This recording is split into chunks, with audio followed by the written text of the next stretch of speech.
25મી જૂન આસપાસ લગભગ trough line જે છે એ મધ્યપ્રદેશ પાસે અને ગુજરાતમાં વરસાદ થવાની શક્યતા રહે છે. એટલે હવે ધીરે ધીરે વરસાદ થશે. તારીખ 25 જૂન આસપાસ ગુજરાતના ઘણા ભાગોમાં વરસાદ થશે.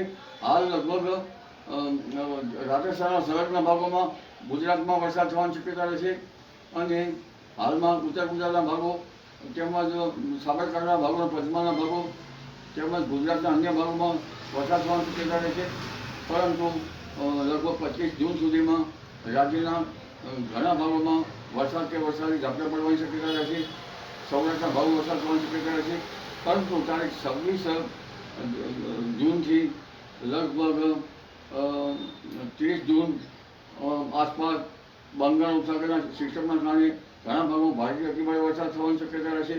ઘણા ભાગમાં પૂરની સ્થિતિ રહેશે એવું શક્યતા રહેશે. જુલાઈના પ્રથમ સપ્તાહમાં પણ બંગાળ ઉપસાગરમાં એક પછી એક બધી સિસ્ટમોના કારણે ગુજરાતમાં વરસાદ આવવાની શક્યતા